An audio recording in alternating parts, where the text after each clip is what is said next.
दोस्तों, दुनिया का सबसे ताकतवर देश कौन सा है? जरूर आप लोगों का जवाब होगा अमेरिका। लेकिन रुको, आज का ये वीडियो देखने के बाद आपको गर्व होगा कि आपने इस भारत भूमि पर जन्म लिया है। तो अगर आप एक सच्चे देशभक्त हो तो आज का ये वीडियो आपको जरूर देखना चाहिए। दोस्तों, हमारी भारतीय राजनीति में कई नेता आए और चले गए, लेकिन उनमें से बहुत ही कम लोग कुछ ऐसा कर पाए जिसने भारत को दुनिया की राजनीति में एक अहम जगह दिलाई। और आज के वक्त दुनिया में जो कुछ हलचल और बदलाव हो रहा है, इसमें भारत की भूमिका सबसे महत्वपूर्ण मानी जा रही है। अब ऐसा तो है नहीं कि यह अपने आप हो गया, इसके पीछे कोई ना कोई तो वजह रही होगी। बिल्कुल, इसके पीछे एक बहुत ही तेज बुद्धि और जबरदस्त जियोपॉलिटिकल ज्ञान के धनी, दिखने में सिंपल बट काम में एकदम पावरफुल व्यक्ति का हाथ है। इन्होंने अपने शब्दों के वार से अमेरिका के राष्ट्रपति तक को हिलाकर रख दिया था। इनकी तेज बुद्धि का रसिया तक ने लोहा माना। जापान और इंडिया की दोस्ती कितनी गहरी है, यह किसी से छिपा नहीं है। इकोनॉमिक टाइज से लेकर कल्चरल टाइज और पीपल टू पीपल कॉन्टेक्ट तक हर क्षेत्र में दोनों देशों के रिश्ते बहुत ही मजबूत बने हुए हैं। दोनों देशों के बीच के इस गहरे रिश्ते के पीछे भी उसी शख्सियत का हाथ है जिसने आज के वक्त भारत को विश्व पटल पर सबसे महत्वपूर्ण भूमिका निभाने वाले देश के तौर पर खड़ा किया है। दोस्तों, अगर मैं आपसे पूछूं कि दुनिया का सबसे ताकतवर और सबसे प्रभावशाली देश कौन सा है, तो आप सभी का एक ही जवाब होगा, अमेरिका। मगर आने वाले कुछ ही सालों में यही सवाल अगर मैं आपसे पूछूंगा तो आपका जवाब बदल चुका होगा, क्योंकि अमेरिका की जगह एक दूसरा देश ले चुका होगा जिसका नाम है चाइना। चाइना की जबरदस्त स्ट्रेटेजीज की बदौलत आज यह देश अविश्वसनीय रफ्तार से आगे बढ़ रहा है। क्या आपको पता है, आने वाले मात्र 7 से 8 सालों में नॉमिनल जीडीपी के मामले में चाइना अमेरिका को पीछे छोड़ देगा। अगर आपको अभी भी यकीन नहीं है कि चाइना अमेरिका को पीछे नहीं कर पाएगा, तो यह आपकी गलतफहमी है, क्योंकि चाइना ने अमेरिका को न सिर्फ आर्थिक रूप से बल्कि डिफेंस के फील्ड में भी पीछे छोड़ दिया है। आज के वक्त दुनिया की सबसे बड़ी नौसेना कौन सी है, क्या आपको पता है? शायद आपका जवाब अमेरिका होगा, लेकिन नहीं। आज के वक्त दुनिया की सबसे बड़ी और ताकतवर नौसेना चाइना की है। दुनिया की सबसे बड़ी आर्मी चाइना के पास है। चाइना के बढ़ते प्रभाव को रोका तो जा नहीं सकता और कोई रोकेगा भी नहीं, क्योंकि सारी पावर हमेशा एक ही देश के पास होना एक हिटलर शाही को जन्म देता है। वो देश अपनी ही मनमानी करने लगता है। मगर चाइना की केस बहुत ही अलग है। यह देश अपनी असीम ताकत और प्रभाव का उपयोग दूसरे देशों को हथियाने में लगा रहा है, जैसे ब्रिटिशों ने उस दौर में किया था। वही दौर चाइना ग्लोबलाइजेशन के जमाने में दोहराने की कोशिश कर रहा है। आपको लग रहा होगा यह सब कहने की बातें हैं, लेकिन नहीं। अभी हमारे पड़ोसी देश श्रीलंका को ही ले लो।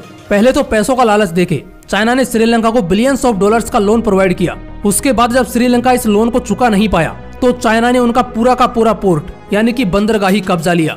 बड़ी बड़ी बातें करने वाला पाकिस्तान भी CIPEC प्रोजेक्ट के तहत चाइना के डेब्ट ट्रैप में लगभग फंसी चुका है। अफ्रीका के कई सारे देश पहले से ही चाइना के जाल में फंस चुके हैं और हर साल के हिसाब से कोई ना कोई देश चाइना के जाल में फंसता जा रहा है। इसी बात को लेकर दुनिया के सभी बड़े बड़े देश चिंता में पड़ चुके हैं। अमेरिका, जापान, यूरोप, भारत और भी बहुत से देश इसको लेकर गहन अध्ययन कर रहे हैं कि चाइना के इस बढ़ते प्रभाव को काबू में कैसे किया जा सकता है। खासकर अमेरिका के लिए चाइना के बढ़ते प्रभाव को रोकना काफी जरूरी है, क्योंकि अगर चाइना आगे निकल गया तो अमेरिका की बादशाहत पूरी तरह नष्ट हो जाएगी। अब अमेरिका घर बैठे तो कुछ कर नहीं पाएगा। उसको कोई ऐसा प्लेयर चाहिए होगा जो एक तो चाइना के करीब हो, आर्थिक और सामरिक दृष्टिकोण से मजबूत हो, और सबसे महत्वपूर्ण, अमेरिका की तरह ही उस देश का भी लक्ष्य हो कि चाइना का प्रभाव रोका जाए। जापान आर्थिक रूप से एक मजबूत देश तो है, मगर मिलिट्री पावर में वो काफी पीछे रह जाता है। लेकिन एशिया में एक ऐसा देश है जो चाइना को दोनों ही फील्ड में टक्कर दे सकता है और सालों से देता आया है। वो है हमारा प्यारा देश भारत। और इसीलिए अमेरिका भारत को अपना सबसे महत्वपूर्ण पार्टनर मानता है। यहाँ तक कि यूरोप को भी अमेरिका इतना इम्पोर्टेंस नहीं देता जितना भारत को देता है। भारत अमेरिकन पॉलिटिक्स का सेंट्रल पार्ट बन चुका है। यह सब तो ठीक है, मगर इन सब चीजों को अंजाम देने के लिए भारत में भी एक होशियार और मजबूत लीडर का होना बेहद जरूरी है। और आज के वक्त भारत की विदेश नीति को जो इंसान आगे बढ़ा रहा है ना, वो कोई ऐसा वैसा इंसान नहीं है। उसे लगभग 40 सालों का विदेश नीति का गाढ़ा अनुभव है। इस व्यक्ति को भारतीय विदेश नीति के इतिहास का सबसे बेस्ट लीडर माना जा रहा है। यहाँ तक कि उन्हें भारतीय विदेश नीति का चाणक्य कहा जा रहा है। अमेरिका जो इतना इम्पोर्टेंस दे रहा है ना भारत को, इसके पीछे भी इनका सेंट्रल रोल रहा है। रशिया में सोवियत समय से ही यह व्यक्ति अपनी कूटनीति को लेकर काफी फेमस है। मगर सवाल यह है कि आखिर यह व्यक्ति है कौन?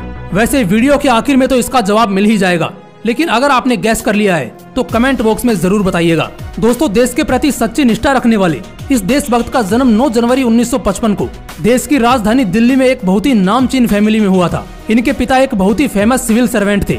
उन्होंने कई बड़ी कमेटीज में अपनी भूमिका निभाई थी। हमारे हीरो के 2 भाई हैं। हाँ, मैं हीरो ही कहूँगा, क्योंकि देश के लिए इतना सब करना किसी हीरो के काम से भी कहीं बढ़कर है। इनके दोनों भाइयों में से एक भाई अपने पिता की तरह ही IAS ऑफिसर है, तो वहीं दूसरा भाई काफी फेमस इतिहासकार है। दोस्तों, हमारे हीरो ने दिल्ली में ही यूनिवर्सिटी ऑफ दिल्ली से ग्रेजुएशन कंप्लीट किया और बाद में JNU से पॉलिटिकल साइंस में MA किया और JNU से ही इंटरनेशनल रिलेशन वैक्सीन में PhD भी की। मतलब पढ़ाई के दिनों में ही उन्होंने भारतीय विदेश नीति को अच्छी तरह से समझ लिया था। 1977 में उन्होंने इंडियन फॉरेन सर्विस को ज्वाइन किया और उनकी पहली ही पोस्टिंग सोवियत यूनियन में हुई। वहाँ उन्होंने सोवियत पॉलिटिक्स को अच्छी तरह से समझा। सोवियत के साथ साथ सेंट्रल एशिया की राजनीति को भी उन्होंने अच्छी तरह से परखा। वहाँ रहते हुए उन्होंने रशियन लैंग्वेज भी सीखी और आज उन्हें रशियन समेत हंगेरियन, जापानीज, चाइनीज और काफी सारी भाषाओं का अच्छा खासा ज्ञान प्राप्त है। सोवियत यूनियन के अलावा इन्होंने 2009 से 2013 तक 4 सालों से भी ज्यादा समय तक चाइना में एम्बेसडर के रूप में काम किया और भारत और चाइना के बीच चल रहे कई विवादों को सोल्व करवाया।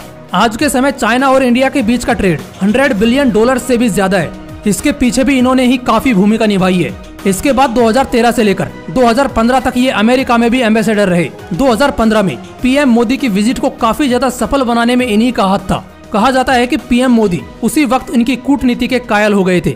इसीलिए तो उसी साल विदेश सचिव यानी कि फॉरेन सेक्रेटरी के रूप में इनकी नियुक्ति की गई।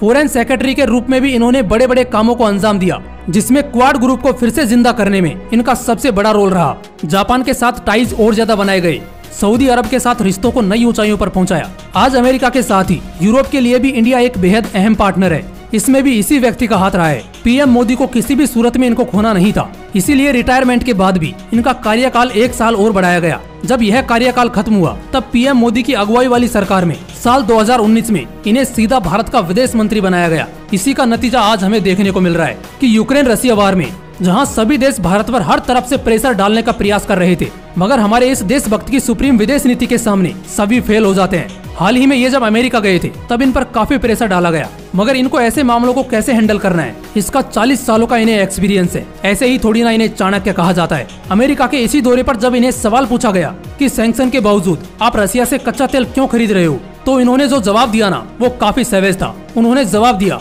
कि हम 1 महीने में जितना कच्चा तेल खरीदते हैं ना, सैंक्शन लगाने के बावजूद यूरोप आधे दिन में उतना ही तेल खरीदता है। फिर यही सवाल तो आपको यूरोप से पूछना चाहिए, हमें नहीं। इनके इसी अंदाज का रशिया दीवाना है। विदेश नीति के जैसे ही इनकी पर्सनल लाइफ भी अलग है, क्योंकि इन्होंने जिस व्यक्ति को अपना जीवन साथी बनाया वो एक जापानीज ओरिजिन की महिला है जिनका नाम कोयोको है। इनके 2 बेटे और 1 बेटी हैं। दोस्तों, जब भारत ने न्यूक्लियर टेस्ट किए थे तब सारे देश इंक्लूडिंग जापान भी भारत से नाराज था, लेकिन उस वक्त जापान में हाई कमीशन में कौन सेवा दे रहे थे, वो यही व्यक्ति थे। इसी का नतीजा यह हुआ कि जापान के होने वाले PM शिंजो एबे के साथ बेहतरीन रिश्ते बना लिए गए और जापान को अपनी ओर खींच लिया गया। चाइना के बढ़ते अग्रेशन को मुंह तोड़ जवाब देने में भी इन्हीं का हाथ था और चाइना को आगे भी ईंट का जवाब पत्थर से कैसे देना है इसका रास्ता भी इन्हें पता है। रशिया यूक्रेन वॉर के वक्त जब सारे देश इंक्लूडिंग अमेरिका और चाइना ने भी जहां अपने नागरिकों को बचाने से मना कर दिया, वहीं हमारे देश के महान विदेश मंत्री की बदौलत हमने मिशन गंगा लॉन्च किया और अपने नागरिकों को चुनौती भरी परिस्थितियों में भी जिंदा सही सलामत बाहर निकाला। इतना ही नहीं, हमारे साथ ही कई और देशों के लोगों को भी बचाया। यूक्रेन के लोगों को दवाइयाँ, खाना और जो भी जरूरी सामान था सब मुहैया कराया। कोरोना की लड़ाई में सबने गरीब देशों की मदद करने से मना कर दिया, मगर हमारा देश सामने आया और सबकी दिलो जान से मदद की। आज श्रीलंका पेट्रोल से लेकर अनाज तक हर चीज के लिए मर रहा है। पिछले कई सालों से इसी देश के लोग हमारे खिलाफ नारे लगाते थे, मगर आज हम इनकी हर तरह से मदद कर रहे हैं। IMF ने भारत की आर्थिक नीति की काफी प्रशंसा की है, लेकिन आपने कभी सोचा है अगर हमारी विदेश नीति ही मजबूत न होती तो यह सब कुछ हो पाता? बिल्कुल नहीं। आज हमारी विदेश नीति इतिहास में पहली बार इतनी ज्यादा मजबूत है और इसका पूरा श्रेय जाता है हमारे देश के विदेश मंत्री, एक सच्चे देशभक्त सुब्रमण्यम जयशंकर सर को। आज जिस राह पर हमारा देश बढ़ रहा है ना, यकीन मानिए वो दिन ज्यादा दूर नहीं है जिस दिन हमारा देश विश्व गुरु बनेगा और उस वक्त S जयशंकर सर का नाम सुनहरे अक्षरों में लिखा जाएगा। आपके सच्चे देश प्रेम को हम सैल्यूट करते हैं सर। जय हिंद, वंदे मातरम।